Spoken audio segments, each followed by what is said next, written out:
Gotta be precise. Paddle, nice. Gotta be precise, guys. We can't have these huge mistakes. We can't have it. Let's line it up again. And probably a little insanely committed to creating a vehicle and opportunity for as many kids and adults as I possibly can.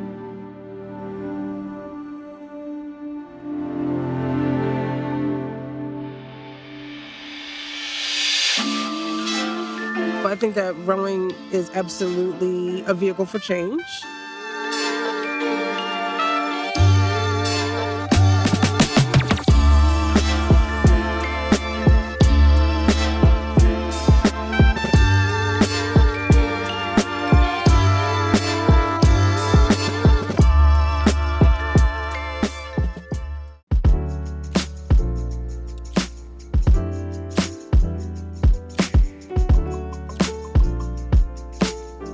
My name is Brandon Johnson. I'm the owner-operator of BLJ Community Rowing, the first Black-owned and operated rowing organization in the country.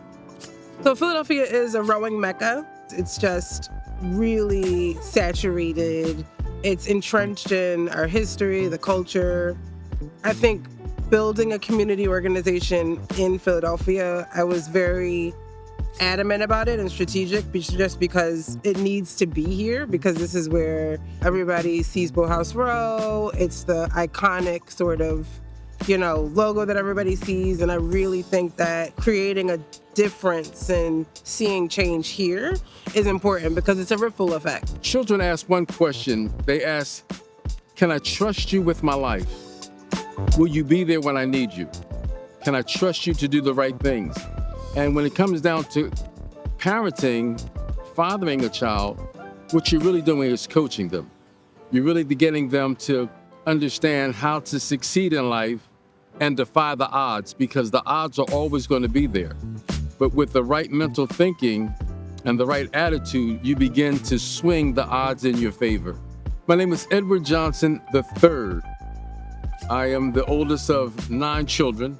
I am Brandon Lorraine Johnson's father and her coach. One of the things that we always wanted to do was have our children busy during the summer months, activities, reading camp, dance. One summer, a friend of ours said the mayor started a Learn to Row program where he said, it would be good if we could get our Black youths into rowing, because rowing is an elite sport. It's dominated by white males, and we just don't really enter into it, let alone thrive. So she signed them up for the rowing camp, and we came down. They trained all summer, and then they had a race. This was the end of the season. They raced another group, and they lost miserably. But when they came back in, the coach said, let's go back out for another spin. And they went for another round on the river. So then when he got back in, he said, I'm looking at your daughter. She has a natural ability on the water. I think we should look into it. I said, by all means. We had a Black mayor, Mayor Street. He was an avid cyclist. He would bike into work, into City Hall, and he didn't see any Black people out on the water. So he kind of challenged the city to do something about that, and the rowing community specifically. For some reason, when I got in the boat, it just clicked. Before I knew it, I was winning races, training in Boston for junior national team, and then colleges started knocking. I was the first in my family to go to college. Recruiting was a very interesting process. I chose to go to University of Texas, and Carrie Graves was the head coach. She got me even faster. She also taught me how to fight, and I really learned a lot about the hunger and the drive and the sheer work that winning requires. And I'm really grateful for my collegiate coach for teaching me that. Gotta be like a surgeon. Slice the blades into the water as quickly as you can. Now your pull up. So I started coaching just on the side and trying to kind of answer this question of how can I create a solution to a problem that I've basically lived with since I was 14. And I kind of stumbled into my mission by just starting. Attention. I will do anything to make sure Brandon does not fail. I think what she's doing is important. She's introducing the sport to a lot of people that would not have the opportunity to be doing this. I think this community is important because there's not many boathouses like our boathouse where it's a community based and we have people coming from all over, different races, different ages. We support each other and we get along well together. Hi, my name is Sharon McLaren. I am a retired New York chef.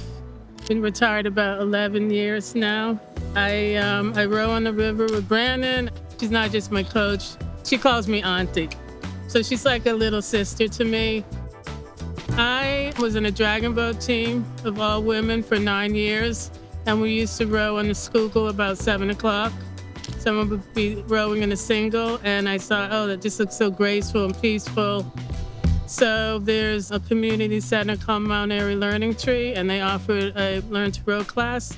And I signed up, and that's when I met Brandon. I did not know Brandon was Black. I was very surprised when I got here, but quite excited. Because you don't really see Black people rowing. You know, a lot of times they show up, I'm the only Black person. And I've met a lot of people through the community rowing. My name's Katie Silla. I'm a mentee to Brandon. She found me in 2019 when I was on the national team, took me under her wing, and we've been rocking together ever since. Come out for different events. I can help with coaching. Just pretty much whenever she calls me and tells me to come out to Philly, I'm here to help with the company. I started rowing in high school. It's funny looking back because the rowing career wasn't necessarily something that I sought out and I tried to get out of multiple times, but I think that those around me knew my talent and my skill and maybe I just didn't see it yet, or maybe I was too insecure to see it. I'm not really sure, but I'm grateful for the people that pushed me to keep going because it led me to places like this. I'm from California. Like in the whole Black rowing community, there's very few of us already. On the West Coast, there's even fewer. I would say the majority of the Black rowers are on the East Coast, maybe Midwest. I think it was one of those things where I didn't see any other Black rowers, so I just assumed that we weren't out there. And I kind of accepted that until I realized that there was an established community of Black rowers. My grandma years ago signed me up for Fairmount Park rowing camp, and it was supposed to be 2 weeks.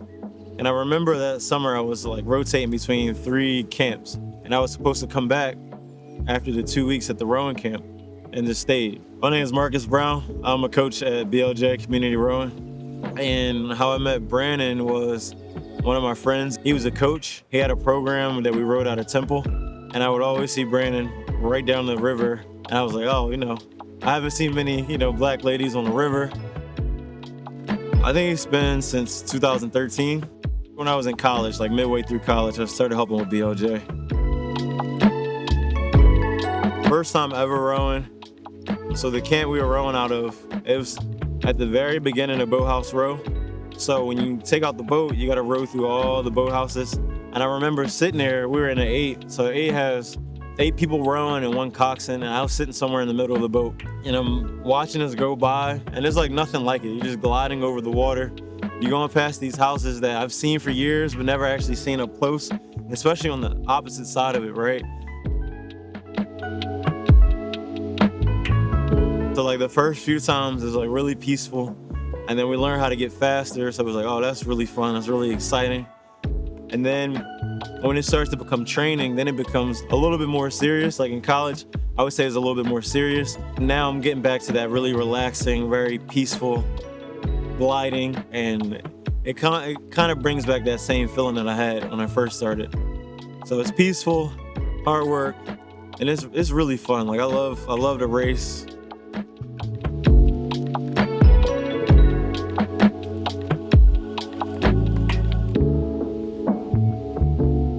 It's always very fun, but in different ways.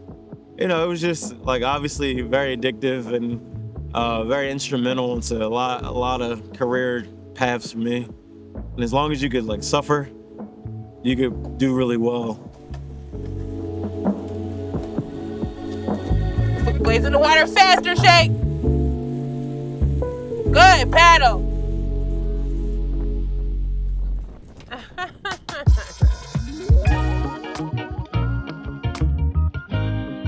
The only reason why we're able to do it at that level is just because of my staff. I have an amazing staff. My coaches are great. And it's a heavy lift, but we really kind of stand at the gap. And I gotta say, people are really trying it. People are excited.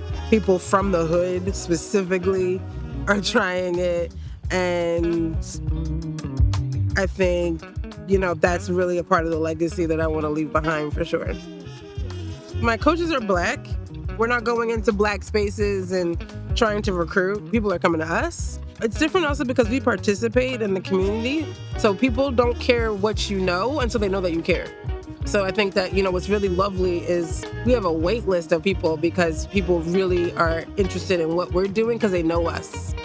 I think another thing that's different is just we've structured our organization where our coaches are getting in boats with you.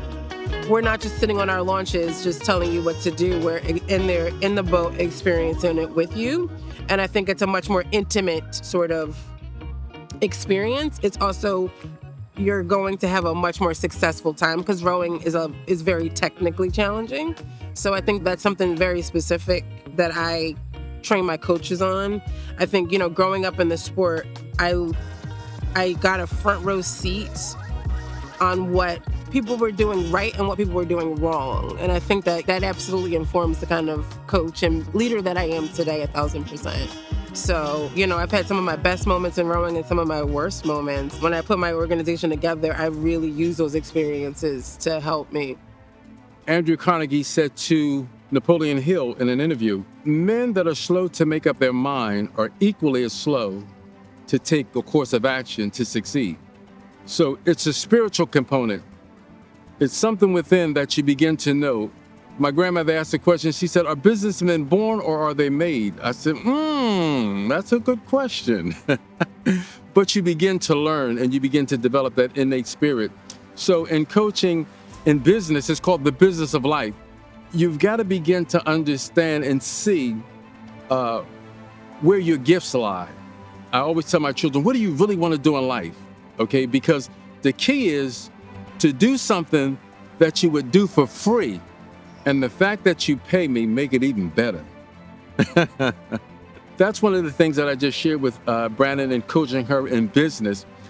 First getting good at what you do. And we've had the ups and downs with her in a predominantly white sport.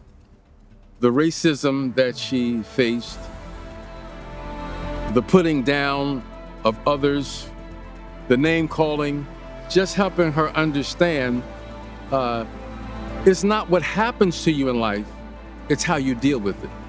So if there's no enemy within, the enemy outside can do you no harm. So you have a lot of opposition, but you take that and that fuels you and gives you a full head of steam to just kind of like push through.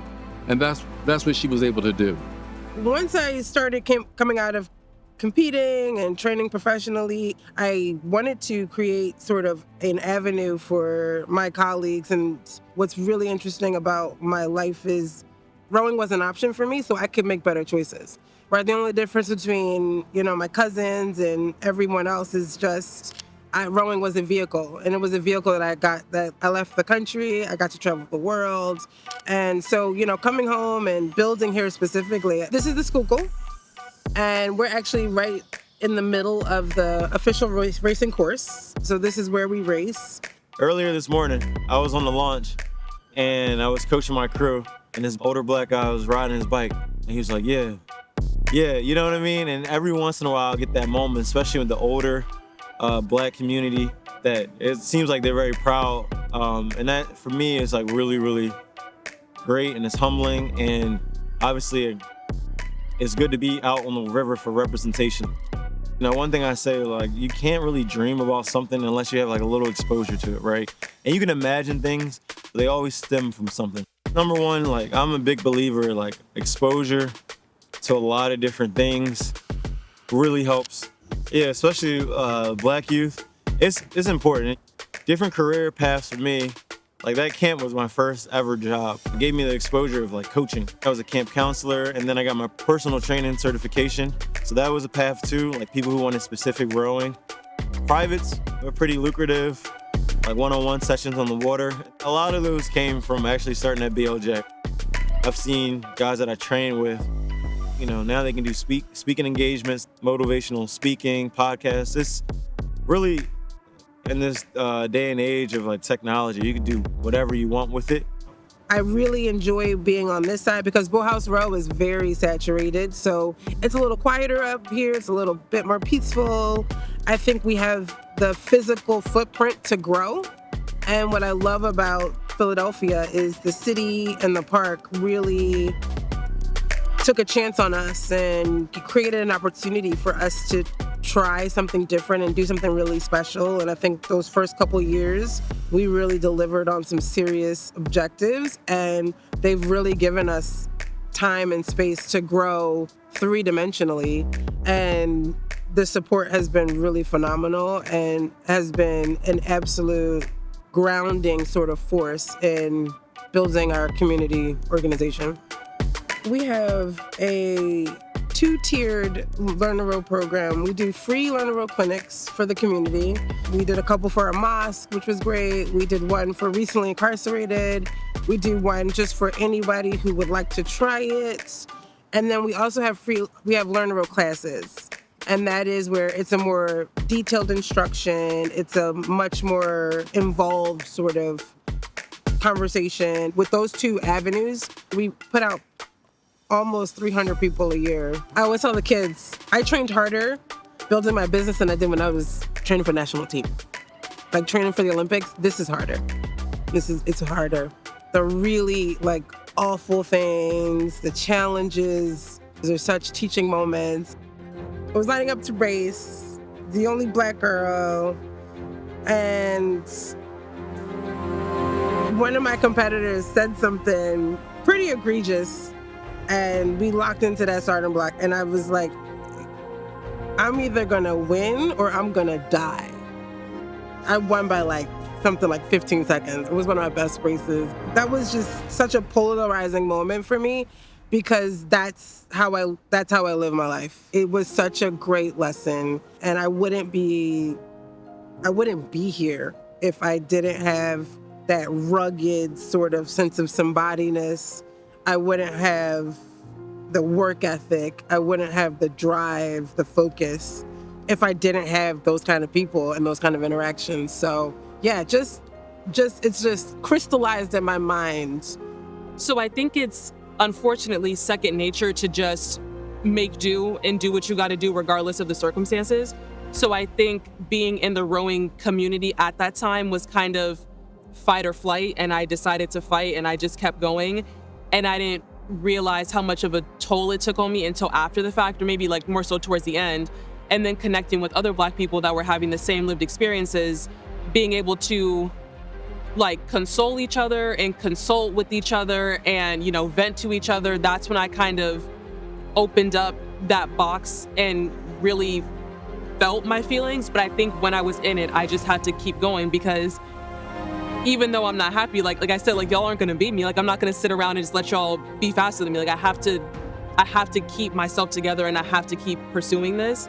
So I just put my head down and kept doing it. But it was nice to definitely meet up with other people who felt the things that I had been feeling. I think I started rowing in 2013. So from 2013 to 2019, I had nobody to talk about it with. So yeah, until I met Brandon. And meeting people like Brandon who make sure that she cultivates Black spaces, then I feel like that's when I started to get on the same page as somebody. Because, the other people that I went to school with, they got where I was coming from, but again, they were used to it. But then Brandon was like, this isn't really something to get used to. So that's where we connected. And I think that's why our bond is so strong, because she saw something in me that a lot of other Black people didn't see at that time in the rowing space. So it was very unique, for sure. The problem is rowing is an elite white sport. And I think when you look at how much the equipment is and you look at the way it's set up, I think the problem is when we're talking about diversity work, it's the definition of insanity is to do the same thing and expect different results, right? So like you have these organizations that are like, we want to recruit Black and brown people, but it's like you don't have any Black and brown people on your staff. You don't have anyone that's really holding the line. You don't have anyone that's focused in the leadership seat driving that mission every day. And I think the only reason why we're here is because we have had laser focus on that. We're not a nonprofit. I am intentionally a business because having a bottom line keeps me focused. I don't have time to really get off mission just a little bit. And I think that making that a part of our movement forward and our plan is really why we're successful.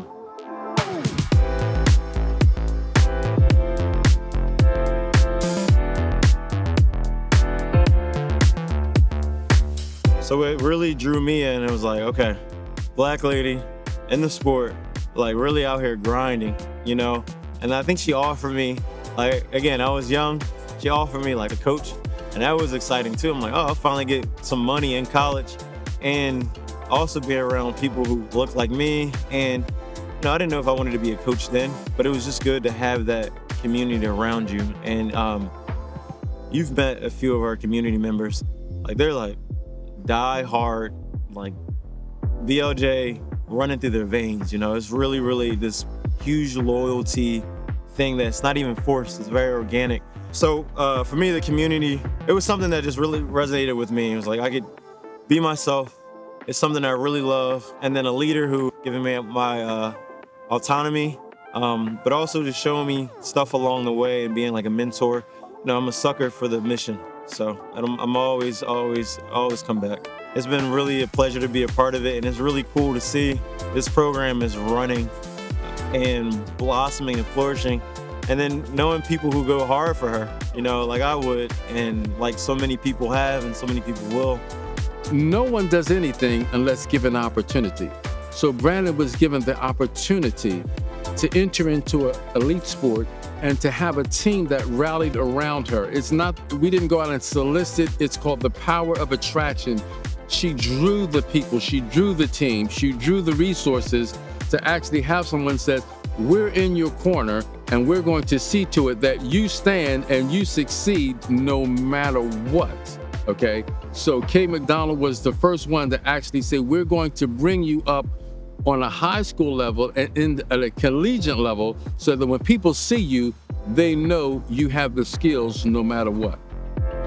Just proud of what she's doing, proud the fact that she was able to persevere and to see in herself the ability to make a difference in a sport that we don't get an opportunity to have someone open the door and say, come on in. BLJ Community is that door that would allow young Black girls, young Black boys to say, not only is it a great sport, it's a ticket into college. You can get a full ride into college by doing well in this sport. And not only that, the people that you will be exposed to is second to none. Okay, so I'm proud of her. She's doing a great job, and I look forward to her really making a mark in this arena, in this sport with BLJ Community. I started working with the community that I was in, my neighbors, my brothers, their friends. And I think we're now over a decade in, and we're answering the same questions with the same solution. We started a business that was an answer and a solution to a problem. And now we have Black masters, we have Black kids, our coaches are Black, my donors are Black, you know, my advisory board is Black. And we really are a Black Mecca in Philadelphia, a Black rowing Mecca in Philadelphia. And I couldn't be prouder. It's deadly serious. And I mean, I think the better we get, the more I'm so locked into time, especially for our youth, especially my boys. And when they get in here, I have like such a small amount of time to really incubate them and reframe their brains and retrain, you know, their perspective to extract what they need out of life. And that's why my pop is such a huge force in my life, because he's very much my mental coach, because it's like we're changing lives. It's hard work. It's thankless work. It's monotonous. It's absolutely heartbreaking at the same time, but I wouldn't be doing anything else. I would do this for free.